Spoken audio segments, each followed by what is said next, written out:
ইন্নালিল্লাহ বলার প্রশ্নই আসে না। যে বলবে তার ইমান নষ্ট হয়ে যাবে। সে সাদ্দামের ফাঁসির রায় কার্যকর করছে শিয়া বিচারপতিরা। মুনাফিক ও গাদ্দার দ্বিতীয় সবচেয়ে বড় শত্রু হচ্ছে ইরান এবং শিয়ারা। এটা আমাদের মাথায় রাখতেই হবে। এবং মধ্যপ্রাচ্যে ইরানের এবং কুখ্যাত শিয়াদের ফেতনা নির্মূল হয়ে গেছে। শেখ, আরেকটা বিষয় আমরা লক্ষ্য করছি, সেটা হচ্ছে মৃত্যুর পরপরই অনেকে শোকাহত হয়ে শোক প্রকাশ করছেন। কেউ ইন্নালিল্লাহ লিখছেন, কেউ বা আল্লাহ তাকে জান্নাতবাসী করুক এরকম দোয়া করছেন। আবার একই সাথে বিপরীত পৃষ্ঠে কাউকে দেখা যাচ্ছে আলহামদুলিল্লাহ বলছেন।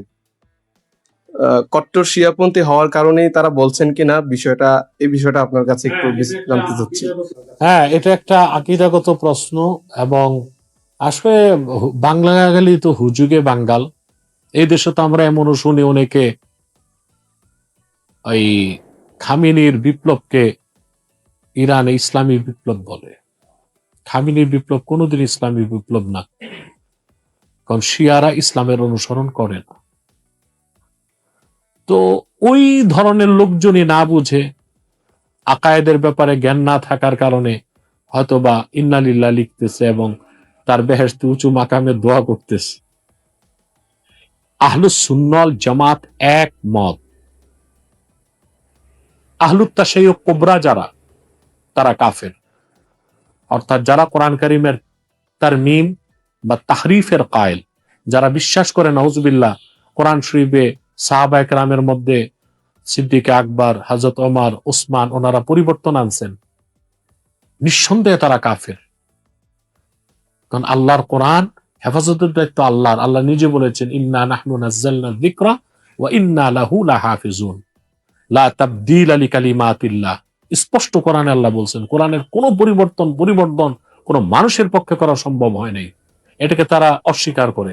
আহলুত তাশাইয়ুক কুবরা তারা কাফের। যদি সে সেই পন্থী হয়ে থাকে তাহলে তো ইন্নালিল্লাহ বলার প্রশ্নই আসে না। যে বলবে তার ইমান নষ্ট হয়ে যাবে। আর যদি আহলুত তাশাইয়ুক সুগরা হয়, এরা কারা?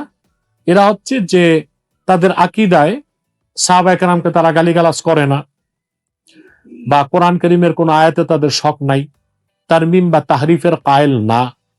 শুধুমাত্র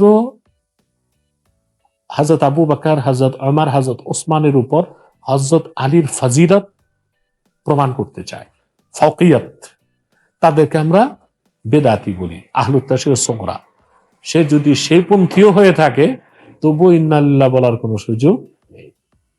এরপর আবার বলা হয়ে থাকে যে প্রেসিডেন্ট সাদ্দাম হোসেন সহ সিরিয়ার যে সকল শিশুদের উপর, নারীদের উপর নির্যাতন, হত্যাযজ্ঞ চালানো হয়েছিল, তার পিছনে ইরানের প্রেসিডেন্ট ছিল। যার কারণে আমরা দেখতে পেয়েছি প্রেসিডেন্ট মৃত্যুর সংবাদ ছড়িয়ে যাওয়ার সঙ্গে সঙ্গেই সিরিয়ার বেশ কিছু অঞ্চলে রাস্তায় মিষ্টি বিতরণ করা হয়েছে। তো এই বিষয়টি শাইখ আপনি কিভাবে দেখছেন? আপনার মূল্যবান মতামত আশা করছি। হ্যাঁ, প্রেসিডেন্ট সাদ্দাম হোসেনের মৃত্যুর পিছনে এবং ঈদের দিন আরব বিশ্বে মুসলিমদের পক্ষে সিংহপুরুষের ভূমিকা পালন করতে প্রেসিডেন্ট সাদ্দাম হোসেন কার্যকর করছে শিয়া বিচারপতিরা। বর্তমানে ইরাক এটা এখন সুন্নিদের হাতে না। সবকিছুর পিছনে রাইসির হাত ছিল। এবং সে যখন এই কাজগুলো করছে, তখন সে বিচারপতি ছিল তেহরানে। অতএব প্রেসিডেন্ট সাদ্দামের ভক্ত অনুরক্ত যারা তার যে মিষ্টি বিতরণ করে থাকে, ওটা তো তাদের ব্যক্তিগত বিষয়ে চলে যায়। আমি বরাবরই বলেছি যে মধ্যপ্রাচ্যে মুসলমানদের সবচেয়ে বড় শত্রু, এটা সবচেয়ে বড় শত্রু মধ্যপ্রাচ্যে মুসলমানদের আমাদের। তারপর মুনাফিক ও গাদ্দার দ্বিতীয় সবচেয়ে বড় শত্রু হচ্ছে ইরান এবং শিয়ারা।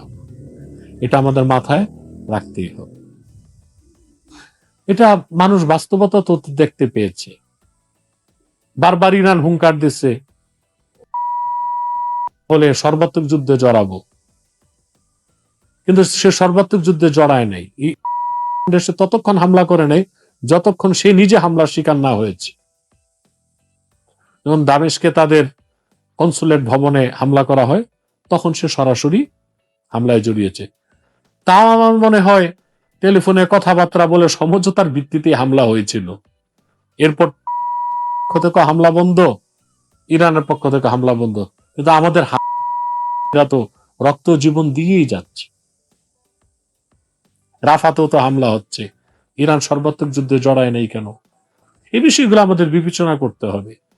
আমরা আসলে আল্লাহ মাফ করুক, এই যে হুজুগে বাঙালি, এই কথাটা আসলে আমাদের ক্ষেত্রে মনে হয় প্রযোজ্য হয়। আমরা অনেকটা না বুঝেই আবেগ প্রবণ হয়ে অনেক কথা অনেক সময় বলি, কিন্তু কোন কথার কারণে আমাদের আকীদায় আঘাত আসে, কোন কথার কারণে আমাদের নিজেদেরই মান নষ্ট হয়ে যায়, ওই দিকটা আমরা মোটেও লক্ষ্য রাখি না। আল্লাহ আমাদেরকে হেদায়েত করুক, হেফাজত করুক।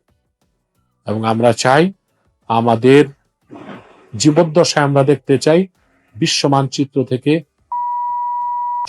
মুছে গিয়েছে এবং মধ্যপ্রাচ্যে ইরানের এবং কুখ্যাত শিয়াদের ফেতনা নির্মূল হয়েছে।